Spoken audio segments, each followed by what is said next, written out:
Another exclusive live session with the Hype Magazine. You need to stop what you're doing. Pay attention. World famous Hype Magazine. Going down right now.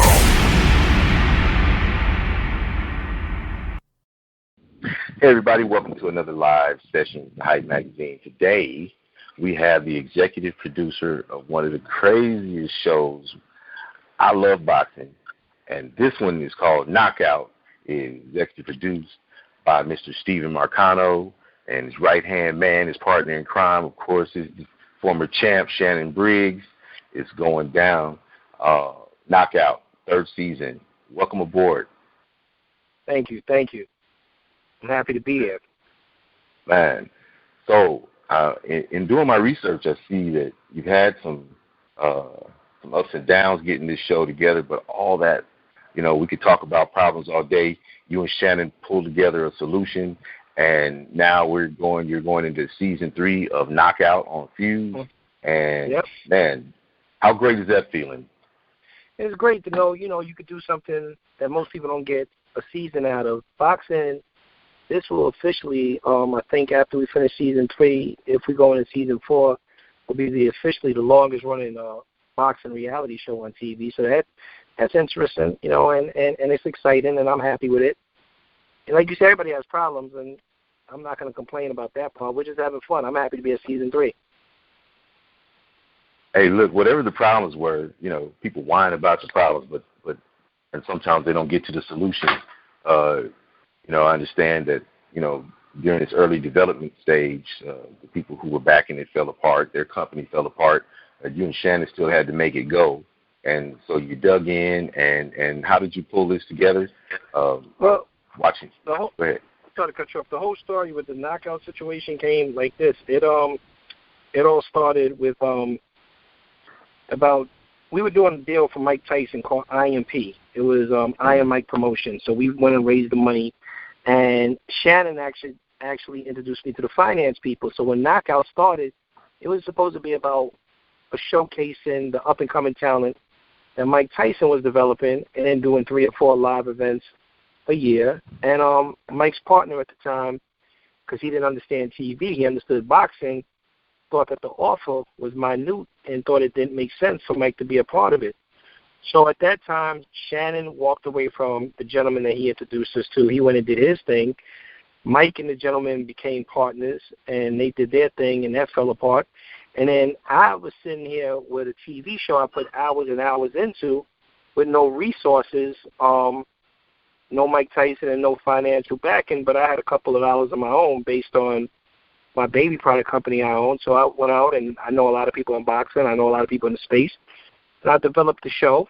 And we got lucky in season 1 to have Floyd Mayweather Sr. and Ruben Guerrero, and their antics just, united and sparked the show.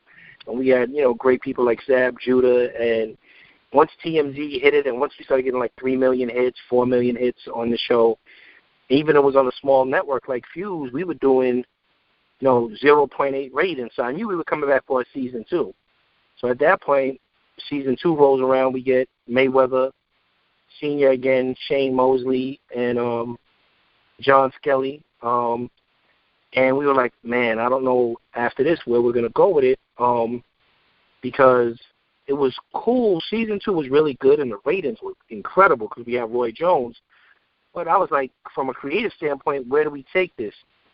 So Shannon actually wasn't involved with season 1 and 2, but I went and got him back because he was the reason that the show came to pass initially. I went and grabbed him, and then when I went and grabbed him, I was like, yo, come be part of season 3. I see what you're doing with Klitschko. I see what you're doing with David Hay. I see how you're chasing all these people around.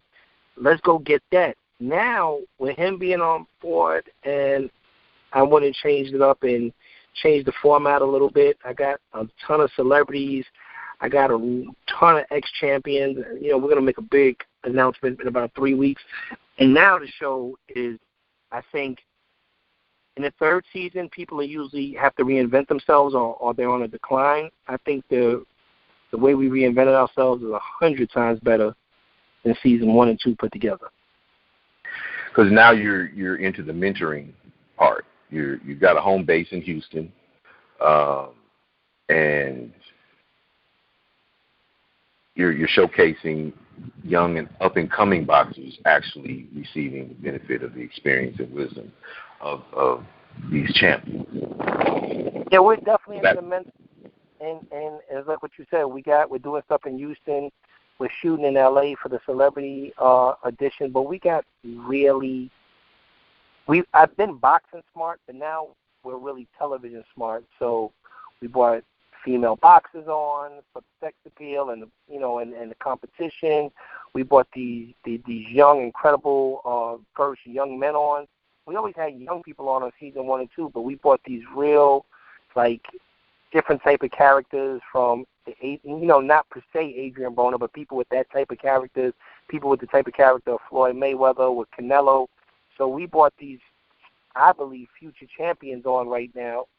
And instead of it being more of a docu-reality series, now it's still a docu-series, but usually we were more on the documentary side from season 1 and 2. Now we're more on the reality side. It's exciting. From what I'm seeing right now, it's extremely exciting. I think it's going to engage the outside of boxing fans. That's the most important thing.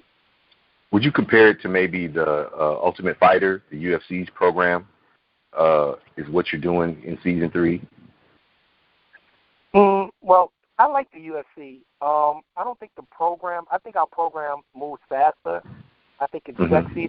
I think that we have a lot more star power. But what I will take my hat off to Dana White, and the same thing I do with Vince McMahon, which I think that I'm trying to develop in season 3, is what they're so good. They build stars. Boxing builds champions. UFC and the WWE, they build stars. They built The Rock. They built Ronda Rousey off of, 5 fights or whatever she had, or 7 fights, into this international phenomenon, doing movie roles. A ton of great things came off of her short run. Conor McGregor, short run, very small window. Actually, even in defeat, superstar, ridiculous. Their numbers on pay-per-view are astronomical. I think the Ronda Rousey-Holly Holmes fight, they're like $155 million. The only way you're seeing those type of numbers on boxing pay-per-view, if Floyd is fighting, in the realm of a Mike Tyson fighting, Pacquiao fights, Canelo, you have 5 or 6 guys that can really demand that, on pay-per-view. But we don't have anybody that can demand box office success. So if you look at the WWE, with their film division, they have The Rock, which is just a blockbuster. And then on a smaller level, if you look at what Dana White has just done with WME, with Ari Emanuel's company, they're putting all of these guys. I don't know, what level of movie. I'm not going to say blockbuster, but they're putting these guys in movies, and they're really turning them into international stars outside of the ring. And that's what Knockout this season plans to do for the 6 contestants and up-and-coming guys that's on it. I think we're going to make stars instead. We're going to make champions and stars. That's something boxing doesn't do. So in that way, we're following the UFC. That's a beautiful concept. When we looked at the Untouchables, or the, what was it, with Sylvester Stallone. You're talking about The Contender. No. The war movie had all the the what? The Expendables. Yeah, the Expendables. They made stars. Cauliflower ear guy was already hella. But the fact that he, in the warm up, he actually cracked Sylvester Stallone's spine. That made big news. So yeah, they're developing stars from superstar athletes, and I think that that's from around the corner thinking, and nobody's done it with boxing, and mostly because the boxers usually can't talk; they're kind of addled. That's true, but you have some guys that articulate. Look at Floyd right now. You look at Floyd Mayweather, nice smile. Definitely champion, well versed, dresses well. Even if let's take speech out of it, he doesn't have one modeling endorsement. He doesn't have one Gatorade ad. He doesn't have a toothpaste commercial. He doesn't have a television show. I'm not even saying, like, Floyd's bigger than reality. I mean, he doesn't have a movie. He doesn't have exactly what you said. He's not in the Expendables. And that's where I want to see the Expendables. I mean, that's why I want to see these boxers do things like that. And it's a proven fact with, like, Mike Tyson in what was the movie in Vegas? Hangover 1, 2, and 3. He positioned himself really nice in those movies, and he just did a big blockbuster in China, but he still hasn't found someone that says, okay, you know what, Mike carried this well, he carried that well, he starred in China, he has X amount of tens of millions followers on Instagram. No one has took the initiative to create a project surrounded around a Floyd or a Mike that's funded, that can get greenlit, it can go. But if you look at the WWE, John Cena, who is not as big as a Mike Tyson, he's in 2 or 3 movies a year. So is Stone Cold Steve Austin, and this keeps them having their ancillary revenue. So what I'm trying to create for boxing and boxers per se and other athletes is ancillary revenue as a star after the sport. Man, I love that. Go ahead, Bob Johnson. Make it happen. It's going to be We're going to big. try it. You know, Bob Johnson, like you said, I'm laughing, but Bob Johnson had every avenue in the world.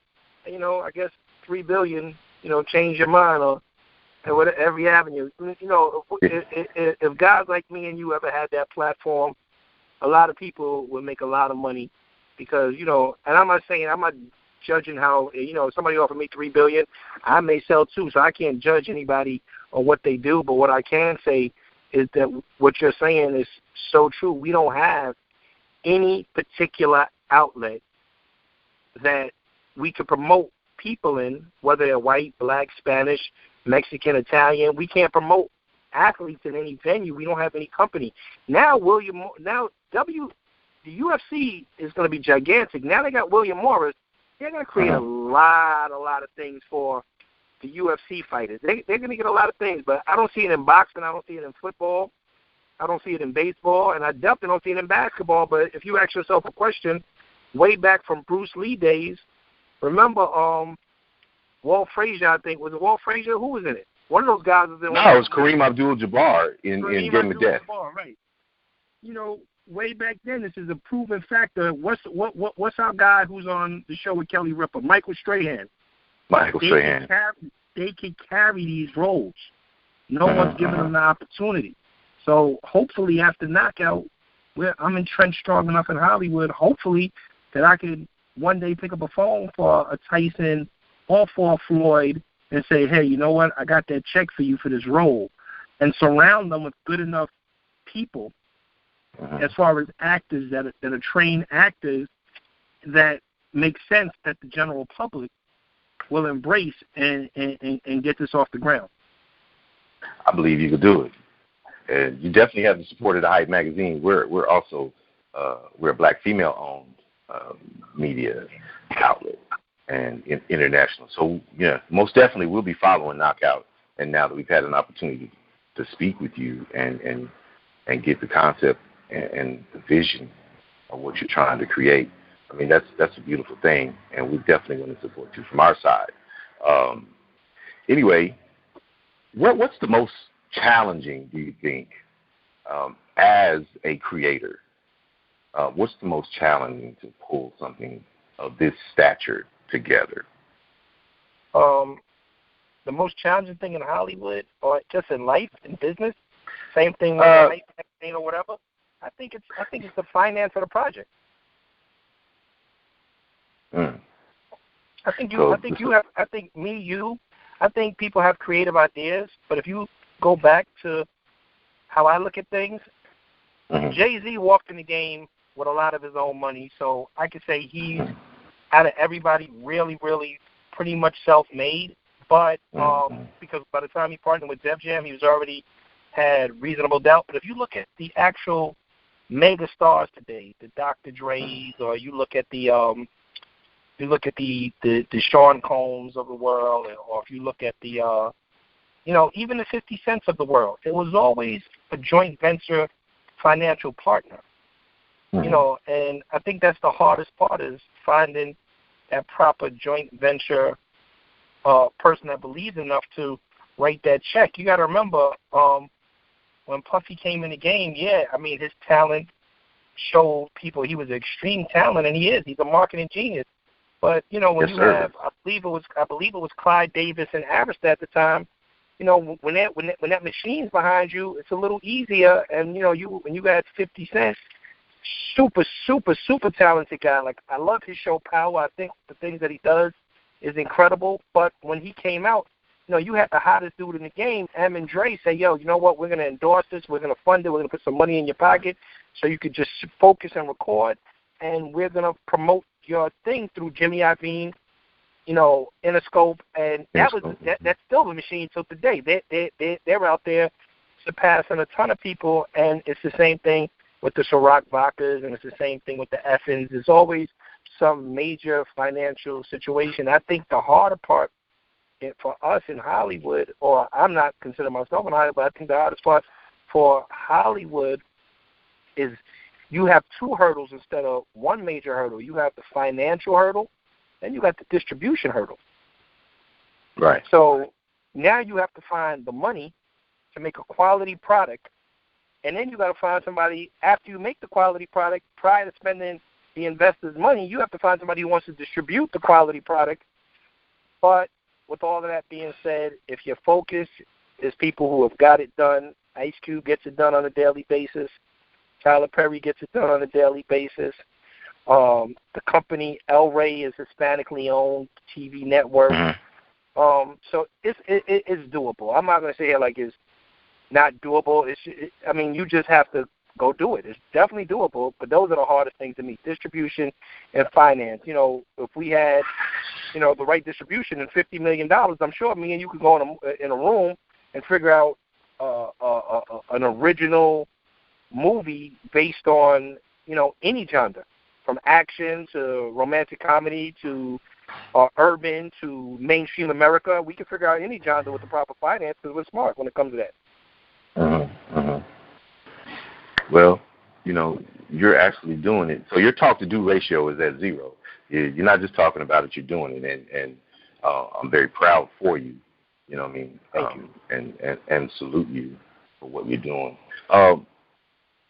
One of the things that we talk about in the communities, within the African-American community, black community, America, period, people, is the creation of jobs.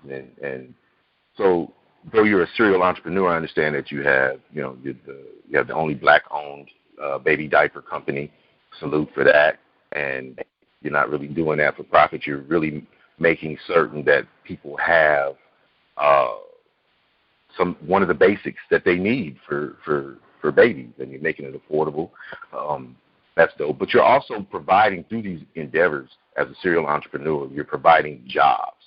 And so talk to me about the satisfaction of being able to contribute as a corporate citizen to the overall economy, you know, going from the streets to the suites, so to speak.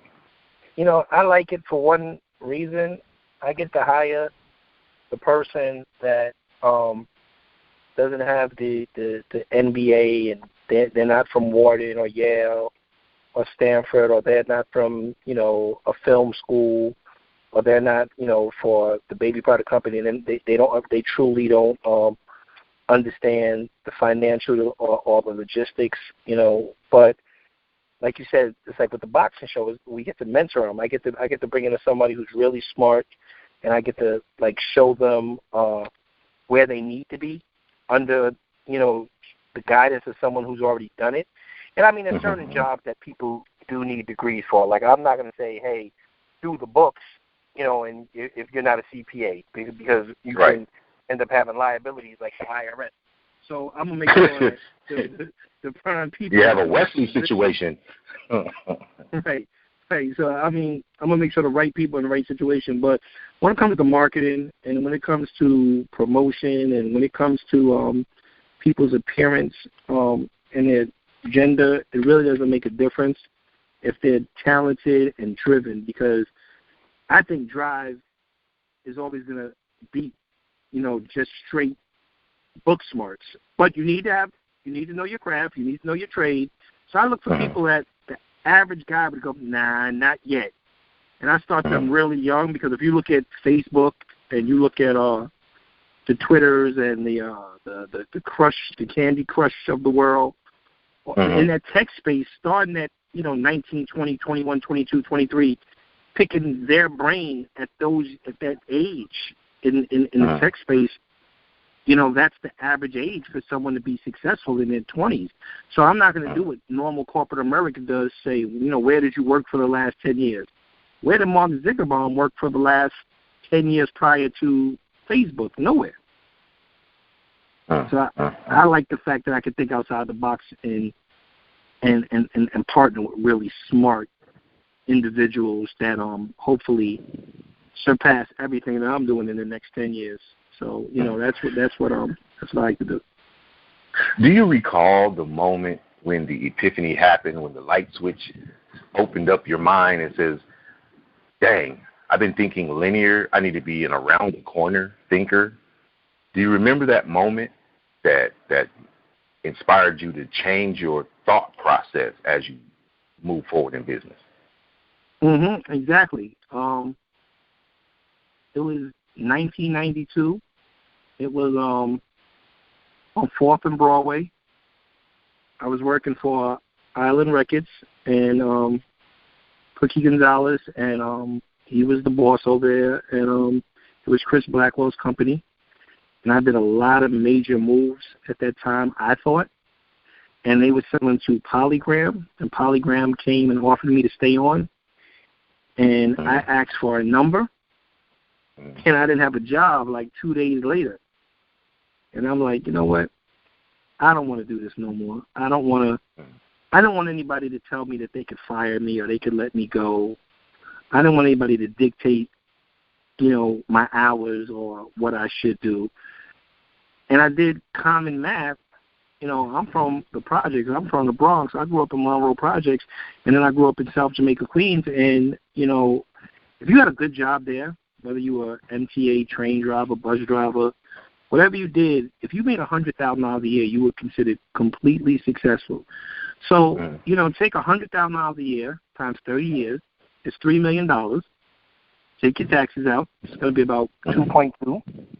So that's going to be down about $70,000 a year. So when I started thinking about, wow, my whole life, after I buy a car, have some kids, put them in Long Island in a decent house, do all of that stuff, is equivalent as a success to $2.2 million.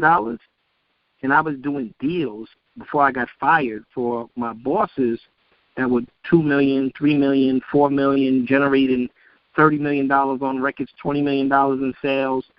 And, I asked for $200,000 a year, which was a lot of money back then. They laughed at me and let me go. So I'm like, nah, I can't keep myself in that space. So that was the day I exited the space. Man, that was some reality slapping you in the face. You made millions of dollars for them, and you asked for not even 1%, basically, of what you brought to the table already, and it cost you your gig. That's insane. Yeah, they told me my pay scale at that time. I remember what I was making. I was making about $65,000 a year at the time, and they told me that I should be happy with $72,000, and which was a lot of money. It's still a lot of money to today's standards. And I respect people that make $70,000 and $80,000 and $100,000, but I chose to be the guy who said, overall, if my whole life is based on being a success at $2.1 million, I figured I had enough time to make a whole bunch of mistakes to still make $2 million. That's how I look. Real talk. That's real. That's as real as it gets. And nobody, you know what? What I love about that part of the conversation is that you really broke it down. You're like, okay, this is my potential earnings at doing this job over a lifetime. These are my liabilities. So here's my credit. Here's my liability. Once I debit these liabilities from my credits, I end up, clearing maybe a couple of $100,000 because I've spent the $2.2 million, just for basic functions over the next 20 years or whatever. And you're like, man, I can quadruple that, for my personal revenue and for my family. And this is what I need to do to make it. That took a lot of intestinal fortitude to make that decision. You got to ask yourself a question. In our community where we come from, that is the only way that I see a guy with a high school education like myself, limited opportunities, that's going to be able to tell your kid, yeah, I'm sure you can go to college. I'm sure that the basic things that you should help them with, when you go to college, I'll buy you a car. Or when you get married, maybe I'll give you the deposit for the house if it makes sense at the time because you're productive. Those are the important things like that in life. And I saw, when I started getting around corporate America and I started seeing these people, they were able to send their kids on, like, trips that I couldn't fathom. It's like when I was working back then at that job, I'm not going to say the executive's name, his daughter was being educated in Europe. And I'm like, wow, what does that cost? The tuition, for, I don't know what grade she was in, but it wasn't college. The tuition was like $45,000 a year. Plus, you got to remember, they're over there, so they have to eat. They got to sleep somewhere. So, this guy was putting himself in a position where his child was probably spending $100,000 a year and probably being very, very well educated so they could come and get that $450,000, $500,000 a year job. Now, that makes sense. You're getting $400,000 or $500,000 a year over 30 years. Okay, you could say, you know what, I made $15 million. I could live, I could pocket $5. I could put my kids in college. I could pay my taxes. I could buy a really nice house. I could stay living a life. And, if you look at, I look at things in society and I laugh because you look at that big blockbuster movie, Wall Street, the first one. The guy's in a limo. He says, hey, you want to be one of these guys who make $400 or $500 a year, banging the pavement? And that was the same time I was getting fired. And I'm watching that movie like $400 or $500 a year. He's saying that's insignificant in their world. In my world, I would have been the world. I would have been the happiest guy in the world. So no doubt. And I look at things and I look at it in a way like, okay, cool. So if it's insignificant in their world, why is it so much for me? Like, why? So I got to a point where I'm like, all right, cool. You know what? I'd rather deal with the headaches. And let's get one thing, like, right out there. Everything has been stressful. This shit has been the hardest road ever. But at the end of the day, I ain't got to worry about my kids going to college. I don't got to worry about where they live. I don't have to worry about are they going to eat. And on top of it, the most important thing out of all of that is I can supply mad mothers in need with diapers. I mean, like 700-800 families get stuff from us monthly. I can also supply jobs.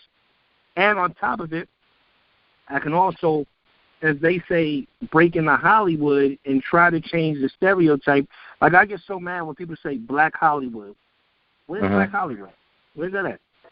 I just know Hollywood. I don't know Black Hollywood. I mean, I'm never going to put myself in any kind of box. I mean, and, I'm just trying to tell people, like, as a whole, as our people, we're better than a box. Roger that. We don't even get no box. We're not in a box. That's it. That's how I feel. Roger that, you like you said, because it's like we're not in no box. We're not in Black Hollywood. We're not the $200,000. We're not the $72,000 guy when, other people who were doing the same job, with a different, background could make $300,000 or $350,000 because, and they weren't even being as profitable, but they were college educated. They came, I guess, from, the proper background that corporate America would accept at that time. And you know what? If you look at last year, come on, look at what we do as a people. Look at how much is Ciroc worth? Billions. What is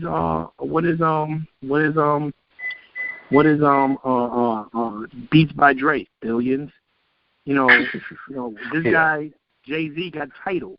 He's competing with Apple. Incredible. I don't, their profit margin is whatever, but that's it. 50 proved to the world that, he's not film educated at all. He was Southside Jamaica. You know, we know his story. #1 TV show in Star's history. History, not #1 show this year, in history. So when you got people that do these numbers, Floyd Mayweather, biggest, highest paid athlete ever. Ever, not highest paid athlete last year, highest paid athlete ever. Mike Tyson, biggest generating pay-per-view until Floyd broke it, ever. So you have these guys, limited education, but incredible knowledge and marketing aptitude. And I'm like, yo, you know what? I can't. They didn't put themselves in that box. When Jay bought Tidal, I'm sure he didn't say, this is going to be good for Black America. I'm sure he said, no, I'm going after Apple and I'm getting America. When 50 did Stars, even though it's a urban-based program, remember one thing about Stars? Doesn't Stars have Stars Black? It ain't on that. It's on the main network. It's on the main network.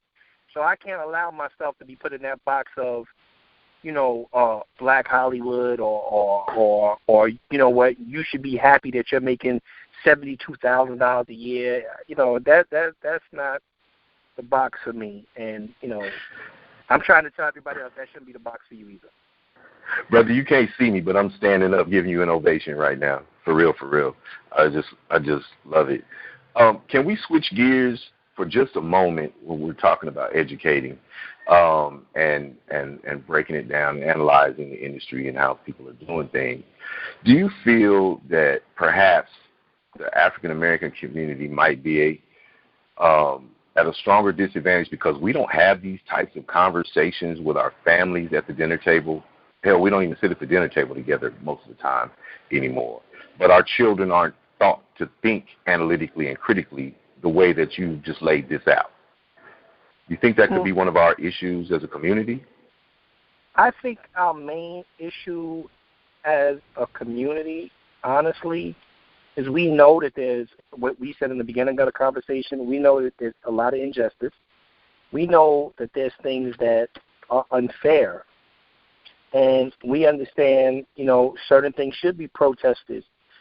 But our big thing, as the majority of people that I'm seeing, is it's all right to complain, it's all right to protest, and do all of it. But where's the solution? I think the biggest thing is what you said. Sit at the dinner table, sit at the boardroom table, sit at the investor table, sit at the bank, and say, we understand all these problems.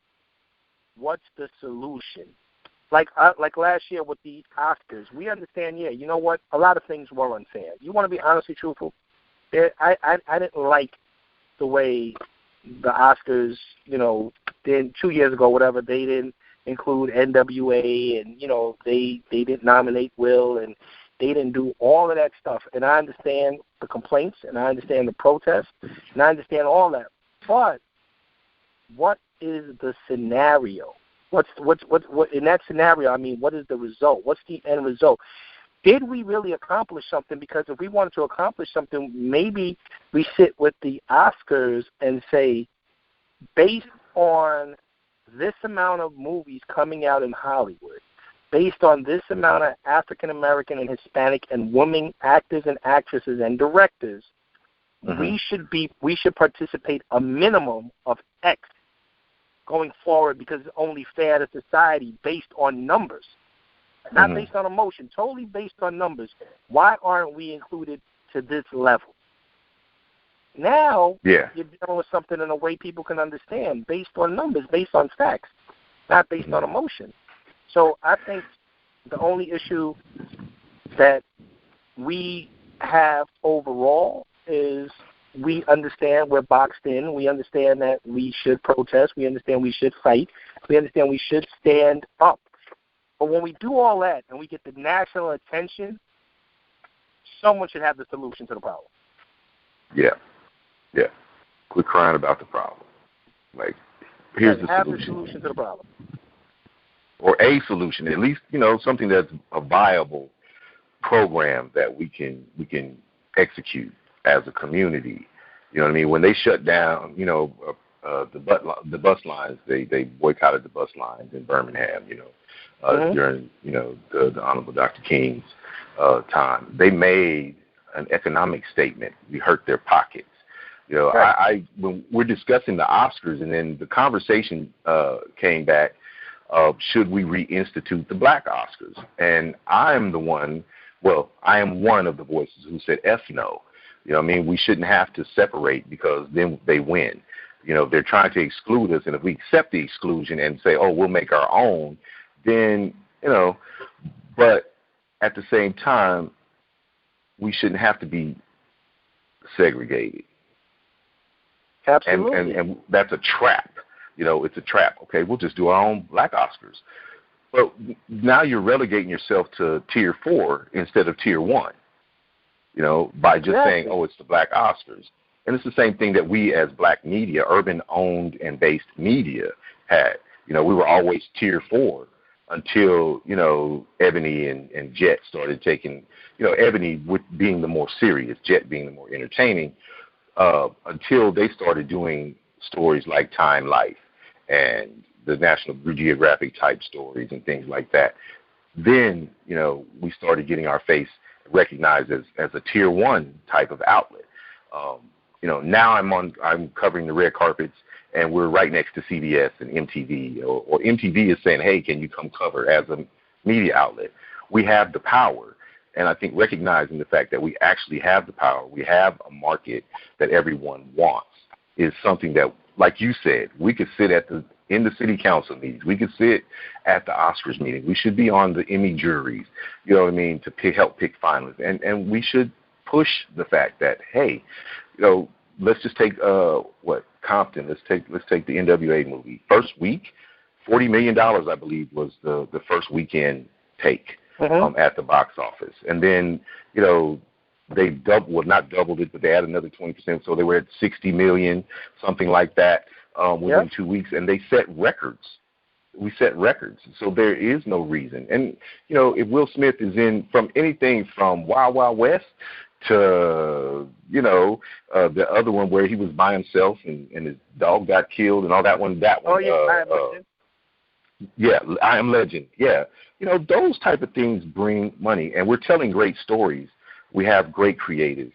And yes, I think we should bring that pressure to bear and sit in those boardrooms. So that's a solution. Get involved. On top of that, rep your choice in the polls. I got to sneak that one in. You know what I mean? So. And you're 100% right. And the beauty of that solution is exactly what you said. It's a solution. Like, trust me, when I'm yelling and arguing and screaming, because I do have these disagreements with the people, at not just the network I'm at, there's a lot of heated debate. But it's really hard to have a heated debate without a solution. If I start arguing with you right now, and I'm telling you what you're doing wrong, I'm sorry about that beeping. It's about to stop right now. It's okay. No worries. No. So like I said, if I'm having an argument with you right now, and you're like, and we're going back and forth about a policy or a problem or something that affected something I felt to be unjust, and I can't tell you how I feel we should resolve it, how do I expect you to resolve it?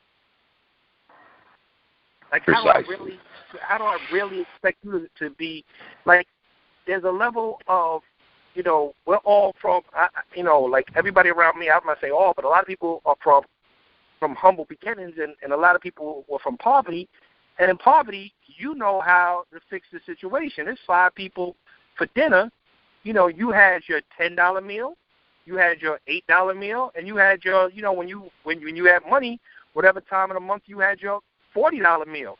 But okay, if you couldn't really eat that night and you had to eat, what would you do? You go get a pound of hamburger meat or 2 pounds of hamburger meat, and you spend that $2, and you'll go get 4 boxes of macaroni and cheese, and you make your own hamburger helper. You feed 5 people. Man, go for it. Preach. Yes, sir. Yes, sir. Be at the Dolly Parton store picking up that cheap macaroni and cheese, getting the greasiest. Yep.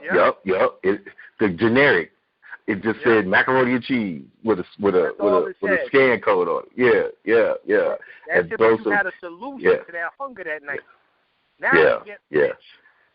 And I'm not saying I'm rich, but people in Hollywood get rich, get power, become visible, become non-invisible.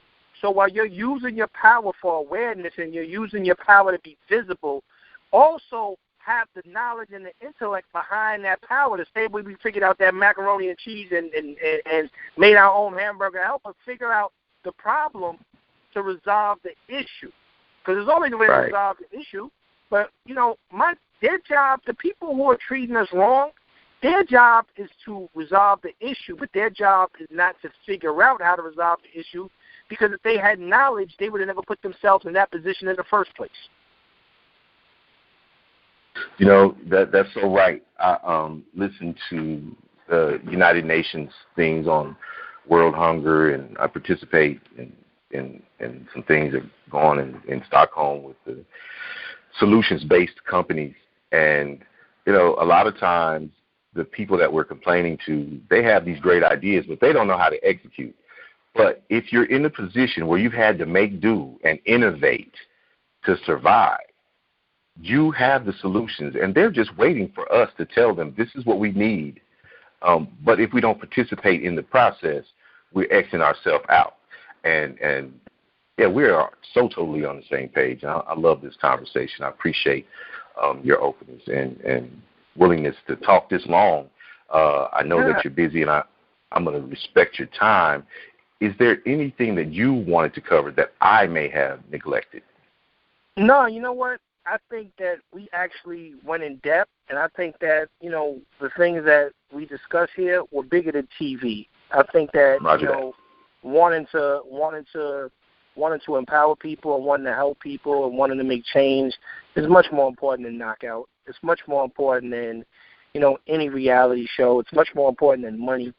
But, the good thing about these conversations is usually when you do positive things, or you're trying to do positive things, because what people don't understand, a lot of positivity comes out of negativity. I'm not saying here like I'm a saint, none of that stuff. A lot of positivity came from negative beginnings and humble beginnings.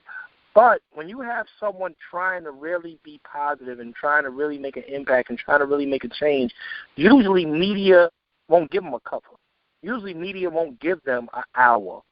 They want to hear about, a lot of negativity, who'd you punch in the face, who you're beefing with, what rapper don't you dislike, who owes you money, what did the network do to you, etc. They want to hear a lot of that. So for me, a lot of times, with all the things I accomplished, like we've been doing a lot lately, like CBS, and we're doing your magazine, and, but you ask yourself a question. There's only been 2 people out of the entire 20 places that we stopped so far that took the time to touch off the show.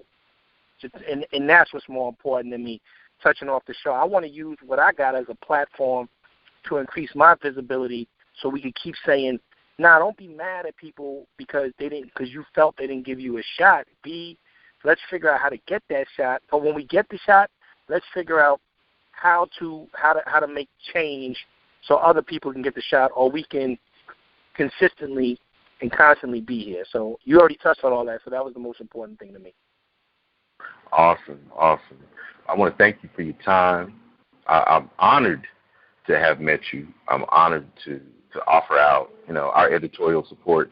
Man, any time that you need us, you have a media message or a wide message that you need to disseminate, I hope that you'll reach out to the Hype magazine. We're here to recapture the place that Mr. Johnson had for urban media. We don't do gossip. We don't do any of the nonsense. We want to talk about these types of issues, and this is how we recapture our place as urban media. So I really appreciate and I appreciate you, and I appreciate the staff and the owners of Hype magazine for actually taking the time to do that, because I understand with a little bit of hype, a little bit of gossip, a little bit of friction, a little bit of being overzealous and juicy storylines and headlines, I understand that it brings financial success but it doesn't bring stability, and it doesn't. What you're creating, the same thing that Mr. Johnson created, is going to stand for quite some time. It's going to stand longer than the hype, and that's what I appreciate about you guys. That's what I truly appreciate about you guys, being reputable and staying true to what you do. And I'm just taking my hat off, and I'm thankful to be in a publication like this. That I don't have to sit down here and discuss things that really have no meaning to changing society or changing or changing our position in music, movies, television, retail. Like, changing that position is important to me, because I just want to show the younger generation it's cool to sing. I love it. I wish I could sing. I would make, I would have made an album. I mean, it's cool to rap. It's cool to play ball. It's cool to play football. But now you take all of these people who do that, and you may have, out of billions of Hispanic and African Americans, you may have literally, collectively, out of all these different sports, 1,000 people that totally become truly successful. And people look at these 1,000 people and say, they're really, really, really successful, and I want to be them. I want to drop two quick jewels on people and tell them they should really want to be the biggest production company in Hollywood history, started by two minorities, and the person that people are singing about, the black cards and all that stuff in America, their CEO is Ken Chenault, African-American gentleman. He had to be smart. He had to be intelligent. And the company that started, RKO Films, which had The Untouchables, Star Trek, so many. You got to go through the list because I can't remember. It started Mission Impossible. Man. It started like so many number one shows. I think Andy Griffith. Andy Griffith, yeah. You know who owned the company?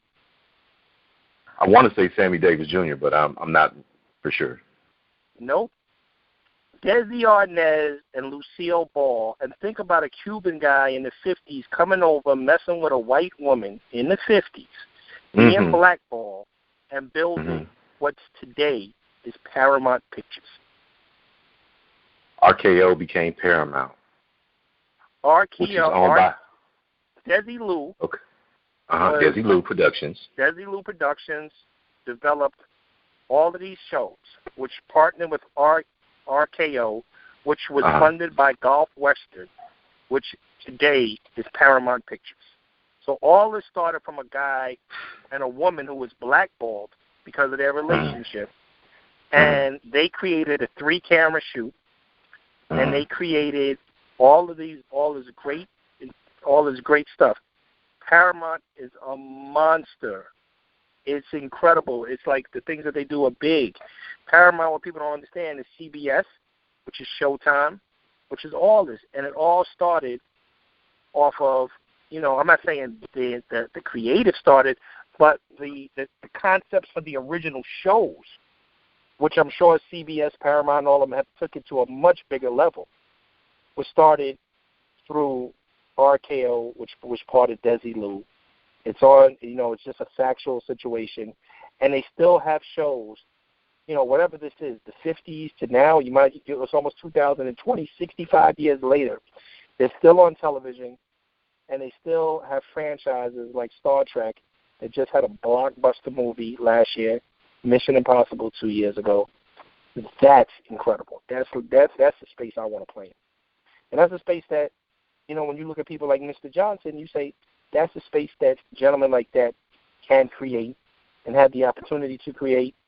And that's a situation where if we can create that space again, it's not about saying, oh, this is good for quote-unquote Black America or Black Hollywood or urban America or Hispanic America. No, it's good for America because you can employ a ton of people of all races, and if you stay true to who you are, and if you're running, 40, 50, 60% minority, and when I mean minority, I mean women included, you're changing a ton of families' lives. So you can't make it a situation where it's a white or a black thing, but you can make it a situation where it's a good thing. And if you do that, then people will understand that, okay, we got a chance at doing something that's really a good thing. And then, and that's where I'm at with it. I just want to do a good thing for the entire world, for all people, but I want to make sure that we could just say at the same time, I'm not going to sit here and say, when my company runs 100% minority participation, I'm not going to sit here and ever lie to you. We're running right now, today, literally probably 65% minority participation, which is a ton, and I love it. But I'm not gonna put myself in that box. If somebody comes with a great idea and it happens, like people were really mad that Tyler Perry did a television show that had a white cast. I didn't even watch the show. I don't know if the show was any good, but I was reading that they were mad at him, and I'm like, why? Like, what are you mad at him about? Like, that's progression. If you truly want to stop racism and segregation, you got to stop it on all sides. And the way you stop it first is in your mind. You can't say, I make TV for Black Hollywood, or I make TV for minorities. You have to say, I make good TV for all. Now, your type of programming, if you choose to write the Medeas and you choose to write those, that's fine, because someone has to be in that space. Just like with my shows, I'm looking at the things I'm doing. The majority of people on my shows are African American and Hispanic, but this is where I'm from. So this is what I know. This is the gender. If I was from Greenwich, Connecticut, or if I was from Boston, I probably would be trying to do Boston's Finest or something like that, or The Departed. So I'm good at my genre of television shows because it's what I understand. So when people say, well, why didn't they cast that person? Because we didn't come with a solution and they didn't understand the value of that person in that scenario. Man, this has been a beautiful, beautiful conversation, an edifying conversation to have, some insight from someone who has basically gone from the streets to the suites, whose intestinal fortitude did not allow himself to be defeated. He is the executive producer of Knockout, which is entering its third season. Now, when is the premiere for season 3? I don't know. I know it's the first quarter. Okay. That's a network question. I know we film in late October and November. I mean, I could tell you the things that I know. I know we're turning in our final episode in late December. Hopefully they turn us around and have us on in late January. I would love it because I don't like things to get stale and stagnated. But I would say a safe bet would be mid-February. I would say what I would like would be late January. And I would say the latest the network will put it out would be March. So that's those Hollywood advertiser, network, positioning, logistics questions that until they see it, they're not going to say, until we're in the can completely and we're finished, they're not going to say, here's your release date. But I do know it's first quarter. Okay. Let us know, and, I would be happy to fly a team into Houston or wherever you, maybe not L.A., but definitely Houston, and get some on-site coverage when you're filming. I would love it. And get to meet you. Please let us know. Also, everybody, go support My Lil Star baby products. Mr. Marcano is living the adage, to whom much is given, much is required. And he's supporting, I believe he said earlier in this conversation, 400 to 500 families who receive products from this company, My Lil Star baby products, every month, and he's come a long way, kicking off his television series on Nuvo, which is owned by another minority, Jennifer Lopez, to now being on, another major cable network on Fuse. I'm certain that pretty soon this man will have his own network, and, that will be a precursor to something extra special because he's an around-the-corner thinker, and he is a solutions-based person. We know the problems. He's bringing solutions. It's there in your face. Don't give up hope. Stay the course. Hold your mud. The Hype Magazine live sessions featuring Mr. Steven Marcano. Go get it. My Lil Star baby products. Make sure you watch Knockout. Let's recapture urban media. Thank you so much for your time, sir. Thank you, sir. All right.